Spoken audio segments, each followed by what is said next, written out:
Coba fitur live chat di Audio Plus, aplikasi RCTI Plus.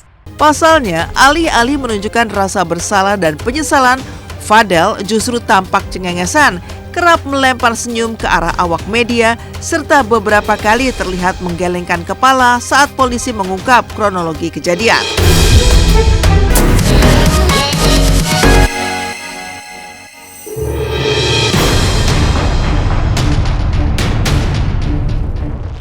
Dari karir Rasman Nasution yang akan tamat sebagai kuasa hukum Fadel Bajideh, Rasman juga tengah dihadapkan posisi pelik.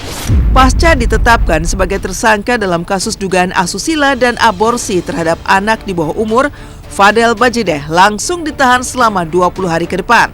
Mengaku saling cinta, tapi kini berujung jeruji besi. Dan inilah fakta-fakta perjalanan kasus dugaan asusila dan aborsi yang menjerat Fadel Bajideh, klaim saling cinta yang berujung jeruji besi. Benarkah Fadel sesumbar akan melaporkan balik Loli?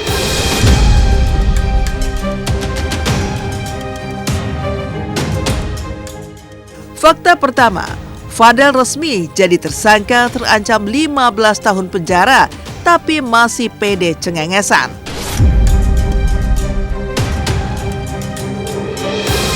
Resmi ditetapkan sebagai tersangka dalam kasus dugaan pencabulan terhadap anak di bawah umur serta dugaan menyuruh aborsi dengan korban LM. Fadel Bajideh pun terancam hukuman maksimal 15 tahun penjara. Lucunya, penampilan Fadel saat jumpa pers di Mapolres Metro Jakarta Selatan akhir pekan kemarin justru menuai sorotan.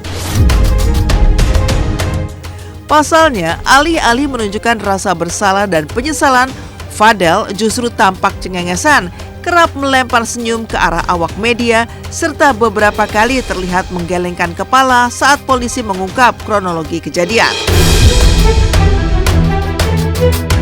Yang jelas dari tahap demi tahap, ya Kanit PPA dan anggota dari PPA terutama sudah bekerja sesuai dengan SOP. Dan dari hasil hubungan tersebut, anak korban LM diduga telah mengalami kehamilan serta anak korban LM dipaksa untuk menggugurkan kandungannya oleh tersangka via.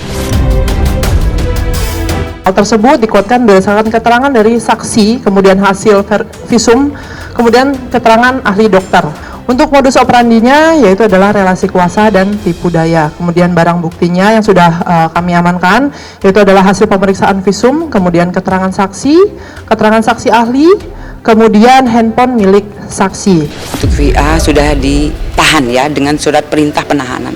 Pasalnya yang diterapkan adalah Undang-Undang Perlindungan Anak 76D, kemudian Junto 81 ayat 1. Dengan ancaman sanksinya yaitu 5 tahun paling singkat dan 15 tahun paling lama. Terlepas dari ini kasus anak di bawah umur, maka tadi penyidik memberitahu ke saya bahwa saudara Fadel dilakukan penahanan untuk 20 hari ke depan. Fakta kedua, LM bahagia bisa bertemu dengan adik-adiknya dan sudah bisa ke salon hingga shopping ke mall.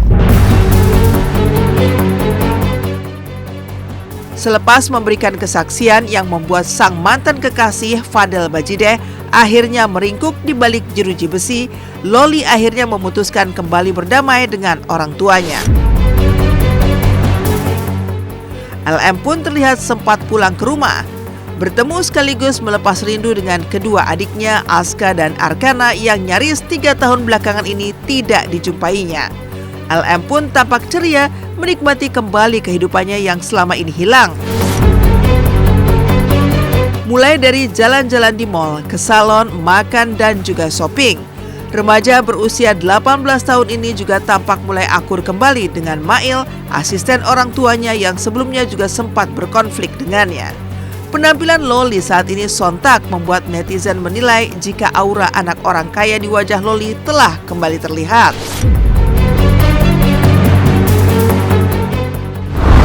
Dia bahagia, ya udah saya minta supaya dia istirahat ya.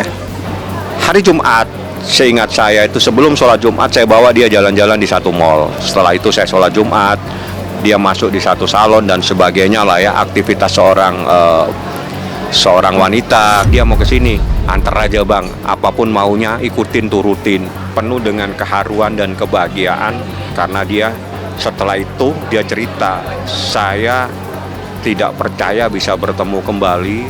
Hampir sekian tahun saya tidak bertemu dengan Mimi saya tidak bertemu dengan adik-adik saya. Ini kebahagiaan, keharuan bercampur jadi satu.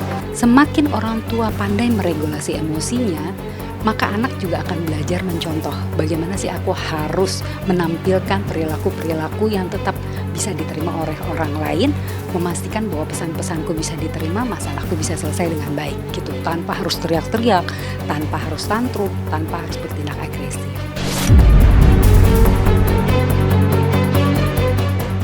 Fakta ketiga, tak terima jadi tersangka, Fadel Bajideh akan laporkan balik LM. Fahmi Bahmid ultimatum pihak Fadel.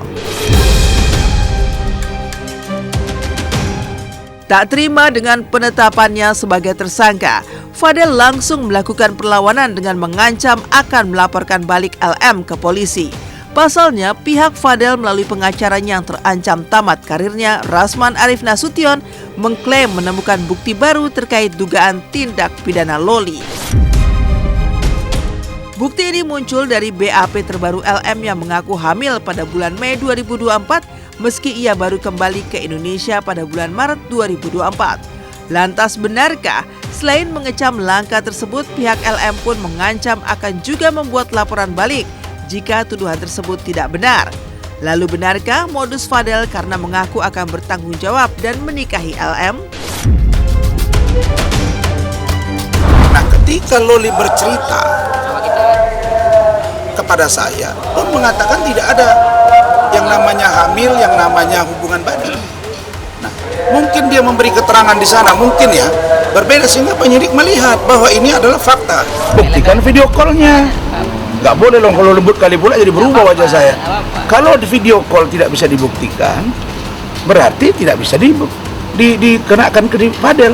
Kalau itu dilakukannya dengan meminum pil sendiri, menggugurkan, dia berarti yang menghilangkan janinnya. Ya sudah, dia diseret. Nah, kami akan membuat laporan polisi. Itu intinya. Saya tidak akan membayar, nanti aja lah. Saya cuma fokus situasi hari Jumat. Kalau urusan hukum jangan tanya saya lebih ngerti, jadi nggak perlu diperdebatkan. Fakta keempat, keluarga Fadel anggap penahanan Fadel sebagai gejolak hidup. Setelah penahanan Fadel terkait kasus pencabulan dan aborsi, keluarga Fadel terlihat mulai ciut nyali. Mereka pun mulai irit bicara dengan dalih telah merasa lelah dan juga kehabisan kata-kata. Meski begitu, ayah dan saudara Fadel, Umar dan Martin Bajideh mengungkapkan jika Fadel dalam kondisi sehat dan tenang meski terancam hukuman 15 tahun penjara.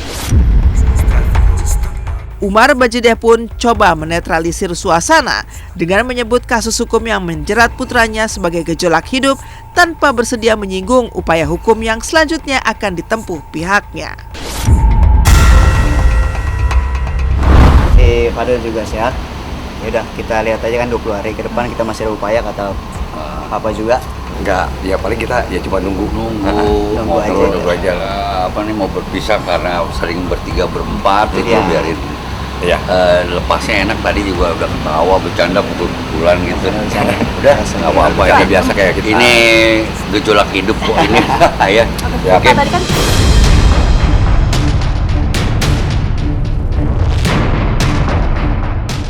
Beralih dari fakta-fakta kasus dugaan asusila oleh Fadel Bajideh terhadap LM, yang lebih mengejutkan pemirsa silet, bak disambar petir di siang bolong.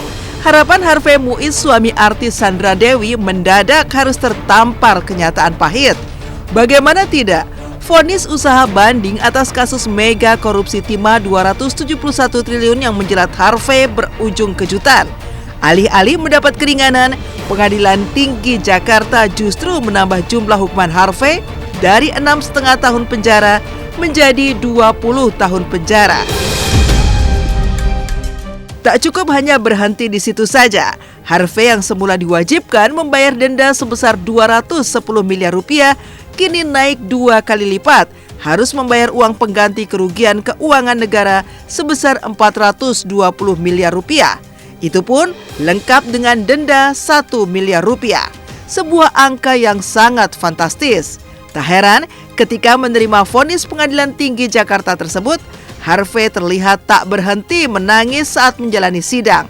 Tak tanggung-tanggung, nyaris 1 menit lebih Harvey berusaha terlihat tegar, tapi air matanya tak bisa dihentikan, terus mengalir hingga wajahnya terus-terusan diusap tisu oleh Harvey. Benarkah hukuman sudah sesuai keinginan Presiden Prabowo yang sempat menyebut 50 tahun untuk para koruptor? Menjatuhkan pidana kepada ia terdakwa Harvey Muiz dengan pidana penjara selama 20 tahun dan denda sebesar 1 miliar rupiah dengan ketentuan apabila denda tersebut tidak dibayar akan diganti dengan pidana kurungan selama 8 bulan. 3. Menghukum terdakwa untuk membayar uang pengganti kerugian keuangan negara sebesar 420 miliar rupiah.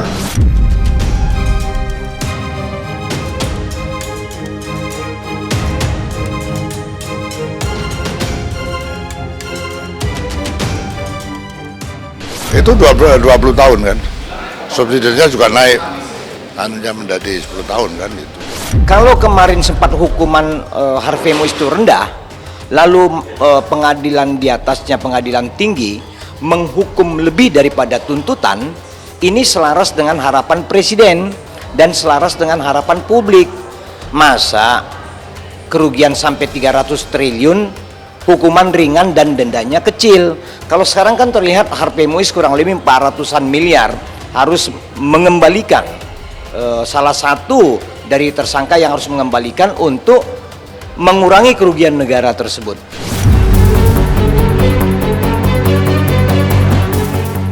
Ironisnya, bak sudah jatuh tertimpa tangga pula. Harvey Muiz yang tertimpa hukuman berat 20 tahun penjara, Sandra Dewi pun konon harus terkena getah pahitnya. Pasalnya, uang pengganti kerugian keuangan negara sebesar 420 miliar rupiah yang ditetapkan oleh Pengadilan Tinggi, kabarnya segera akan dieksekusi dengan jalan menyita seluruh aset harta serta barang berharga milik Harvey Muiz.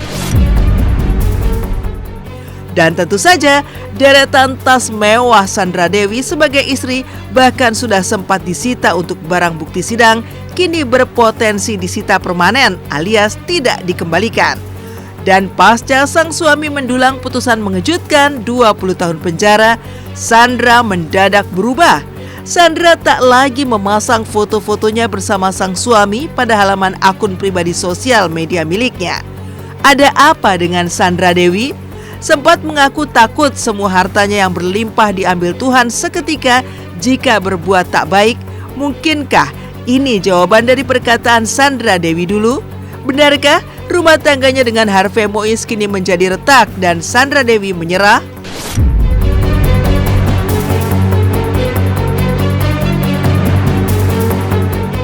Panjang alirannya menyangkut ada indikasi keterlibatan atau ada kaitannya, pasti akan kami lakukan penyitaan. Tidak hanya apabila aset tersebut berada di atau dimiliki oleh siapapun, entah itu istrinya atau siapapun, sepanjang itu ada dugaan keterkaitan, pasti akan kami ambil.